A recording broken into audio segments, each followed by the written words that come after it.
Hello dear student, good morning, नमस्ते।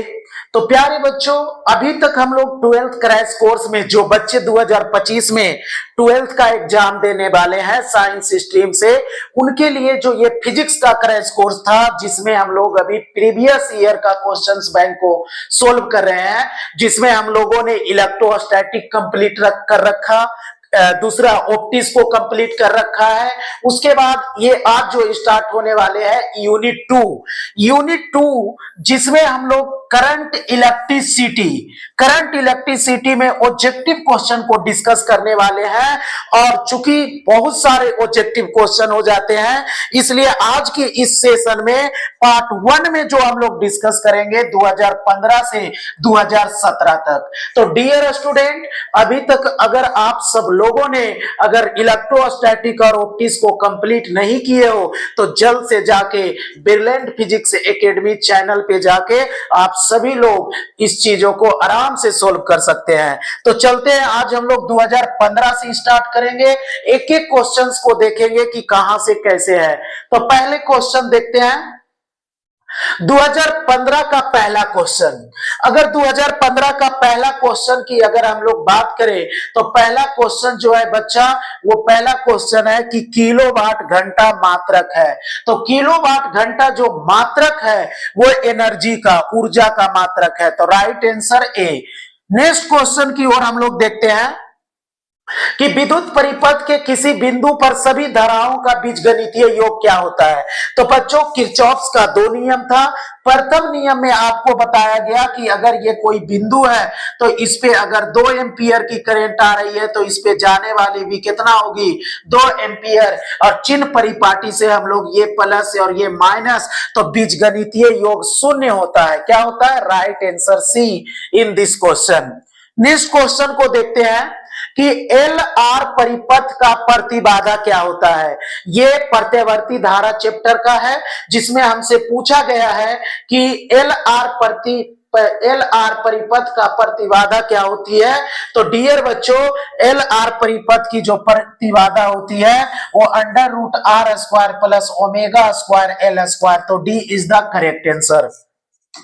Next question कि चुंबकशीलता का बीमा क्या होता है। आप सभी को बायो सावर्ट का नियम पढ़ाते समय आपको बताया गया था B बराबर μ0 बटा dB बराबर μ0 बटा 4 पाई आइडियल साइन थीटा बटा क्या, r², जिसमें μ0 को हम लोग कहते हैं चुंबकशीलता।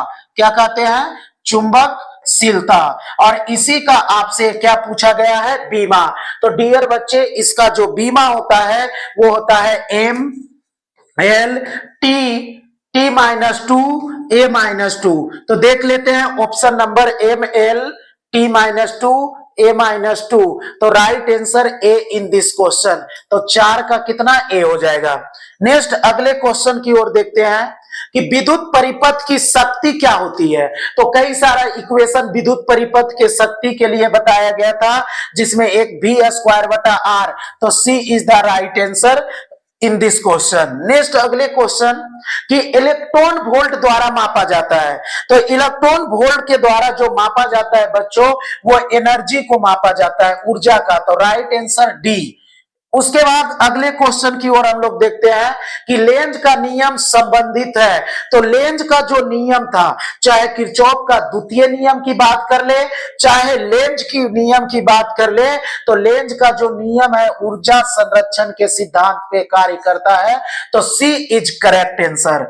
नेक्स्ट क्वेश्चन कि यदि प्रत्यवर्ती धारा तथा विद्युत भाग बल के बीच फाई कोण का कलांतर है, तो शक्ति गुणांक का मान क्या होगा।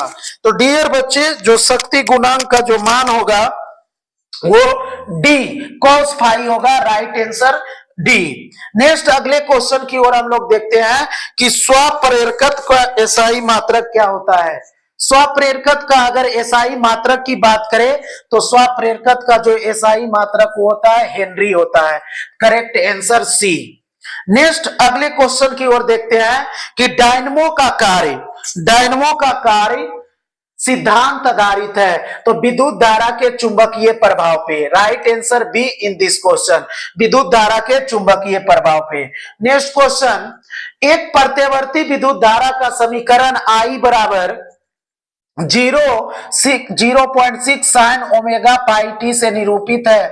तो विद्युत धारा की आवृत्ति, ये आकृति लिखा गया, ये आवृत्ति है विद्युत धारा की आवृत्ति। तो डियर बच्चों, आप सभी का देले है I बराबर 0.6 sign 100 pi T, 100 pi T, ये एफ नहीं बच्चा, ये टी होगा, 100 पाई टी। तो इसमें क्या बोला है कि आवृत्ति बताइए।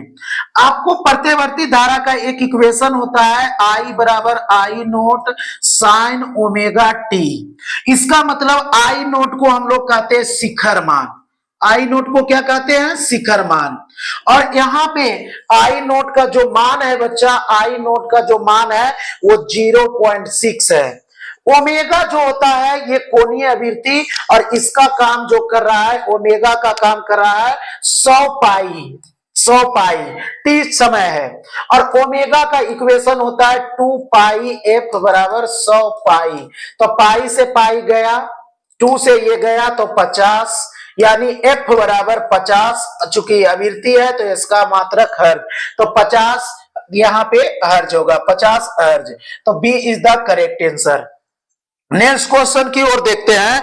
नेक्स्ट क्वेश्चन जो हमारा है कि प्रत्यवर्ती धारा का शिखर मान तथा वर्ग मध्य मूल मान का अनुपात क्या होता है, तो √2 होता है। B is the correct answer.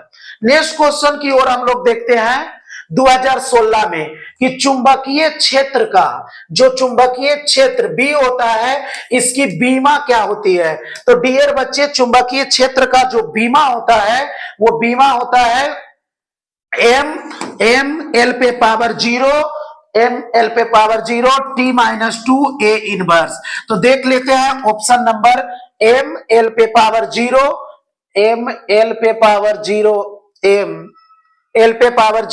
t-2 a inverse. a is the correct answer. l को नहीं भी लिख सकते थे तो m t पर पावर -2 a इनवर्स हो जाता।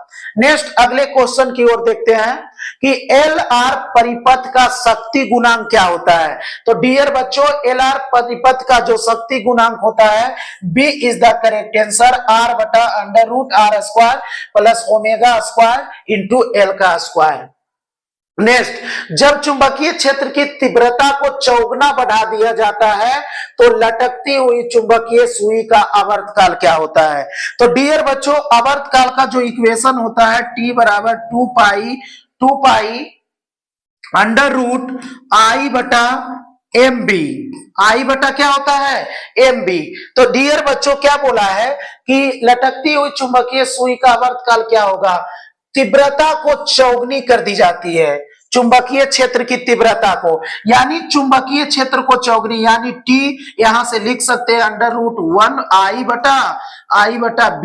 I बटा क्या लिख सकते हैं, आप देख सकते हैं चुंबकीय क्षेत्र जो है ये t के व्युत्क्रमानुपाती, अगर इसको चौगुना करोगे, यानी मान लेते ऐसे, तो t व्युत्क्रमानुपाती 1 अंडर रूट बी चौगुना करोगे तो 4, तो t व्युत्क्रमानुपाती I पूरे पर रूट होता है, 4 को अगर रूट से तोड़ोगे तो 2, यानी देख सकते हो कि आधा, यानी डिवाइड हो गया, यानी क्या होगा, आवर्तकाल आधा हो जाएगा। तो right answer B is the correct answer. Next question हम लोग देख सकते हैं कि विद्युत वाहक बल का बीमा क्या होता है। अगर विद्युत वाहक बल की बीमा की बात हम लोग करें तो विद्युत वाहक बल की जो बीमा होती है वो होता है ml² t-3 a इनवर्स, क्योंकि विद्युत वाहक बल का जो इक्वेशन होता है कार्य बटा आवेश, कार्य का होता है ml² t-2, आवेश का होता है at, जब सेपरेट करोगे तो ml² t-3 a इनवर्स। तो D is the correct answer. Next question, ampere घंटा किसका मात्रक है। तो एम्पियर घंटा की अगर बात करें तो एम्पियर घंटा जो मात्रक है वो किसका मात्रक है, एम्पियर घंटा आवेश का है, चाहे एम्पियर सेकेंड रहे चाहे घंटा रहे, वो किसका मात्रक है, आवेश का मात्रक है। नेक्स्ट क्वेश्चन की ओर हम लोग देखते हैं कि प्रतिघात का मात्रक क्या होता है, तो प्रतिघात का मात्रक जो होता है ओम होता है। चाहे प्रतिरोध हो चाहे प्रतिघात हो, ये सब का मात्रक क्या होता है, ओम होता है। तो B is the correct answer. Next question कि जब किसी एमीटर को शंट किया जाता है तो उसकी माप सीमा क्या होती है, बढ़ जाती है। उसकी माप सीमा क्या होती है, बढ़ती है। 19 का A is correct answer. Question number 20, तब तार एमीटर मापता है प्रत्यवर्ती धारा का, प्रत्यवर्ती धारा का मूल औसत वर्ग धारा को मापता है। तब तार जो एमीटर एक इलेक्ट्रॉनिक डिवाइस है, इसके द्वारा जो मापा जाता है वो मूल औसत वर्ग धारा मापा जाता है। तो नेक्स्ट क्वेश्चन की ओर हम लोग देखते हैं कि किसी उच्चई ट्रांसफार्मर के प्राइमरी और सेकेंडरी क्रमशः N1 और N2 लपेटे हैं, तब कौन सा क्रम सही है। डियर बच्चे, ट्रांसफार्मर के अंदर जो दो कुंडली होता है, एक कुंडली को हम लोग बोलते हैं N1 नाम दे देते हैं, एक कुंडली को क्या दे देते हैं, N2। N2 में जो फेरों की संख्या होता है N1 से ज्यादा होता है, तो N2 is greater than, right answer B is the question. तो N2 is greater than N1। Next अगले क्वेश्चन कि चुंबकीय आघूर्ण का एसआई मात्रक, चुंबकीय आघूर्ण का जो एसआई मात्रक होगा चुंबकीय आघूर्ण का, तो आप जानते हो कि टाउ बराबर होता है एम बी साइन थीटा। यहां से अगर ये m जो है चुंबकीय, अगर तो m बराबर टाउ बटा बी, तो यहां से जो मात्रक निकालोगे तो एम्पियर मीटर, क्योंकि टॉर्क का होता है न्यूटन मीटर, चुंबकीय क्षेत्र का होता है न्यूटन न्यूटन प्रति एम्पियर मीटर। तो यहां से न्यूटन न्यूटन कटा तो क्या हो जाएगा, एम्पियर, और मीटर का ये मीटर ऊपर चल जाएगा, न्यूटन एम्पियर पर प्रति मीटर। तो यहां से अगर ये गया तो हो जाएगा एम्पियर मीटर का स्क्वायर। नेक्स्ट अगले क्वेश्चन 2017 का पहला क्वेश्चन है, दो सेल को जिनके विद्युत वाहक बल E1 और E2 है तथा आंतरिक प्रतिरोध R1 और क्या है, R2 है, समांतर क्रम में जोड़े गए तो इसका समतुल प्रतिरोध जो होगा, B is the correct answer, E1 into R2 plus E2 into R1 बटा R1 प्लस क्या होगा, R2 is the correct answer. Next अगले क्वेश्चन, विद्युत हीटर में जिस तत्व का व्यवहार किया जाता है वो क्या होता है, तो डियर बच्चों वो नाइक्रोम होता है। तो D is the correct answer. Next अगले क्वेश्चन की ओर देखते हैं कि व्हीटस्टोन ब्रिज से मापा जाता है। व्हीटस्टोन ब्रिज में आप लोग को 4 प्रतिरोध लिया गया था, और 4 प्रतिरोध, एक R1 था, एक R2 था, एक R3 था, एक R4 था। इससे प्रतिरोध को यानी उच्च तथा निम्न दोनों तरह के प्रतिरोध को मापा जाता है। तो C is the correct answer. Next question कि शीर्ष धारा आई नोट और वर्गमूल धारा IRMS में संबंध है। प्रत्यवर्ती धारा का क्वेश्चन है, तो इसका जो संबंध होता है आई नोट बराबर IRMS बटा √2 होता है। IRMS बटा रूट क्या होता है, 2। तो D is the correct answer. Next question, चुंबकीय क्षेत्र B तथा विद्युत क्षेत्र E के अनुपात, आपको चुंबकीय क्षेत्र का भी मात्रक पता है, विद्युत क्षेत्र का भी पता है, तो इसका राइट आंसर बी होगा, जहां S क्या है, सेकेंड, S क्या है, सेकेंड, और मीटर इनवर्स, तो second metre inverse, B is the correct answer. Next question, अगले जो अध्याय में, अगले पार्ट में जो हम लोग करंट इलेक्ट्रिसिटी का ही पढ़ेंगे, जिसमें पार्ट 2 होगा, जिसमें 2018 से 2020 तक जितने भी ऑब्जेक्टिव पूछे गए करंट इलेक्ट्रिसिटी से, तो एक एक करेंगे। तो डियर बच्चों, आज तक यही तक ही, अगले नेक्स्ट वीडियो में मिलते हैं। आज तक के लिए ऑल द बेस्ट। आप सभी लोग जो भी अगर नहीं किए हैं तो वो कर ले भी कंप्लीट।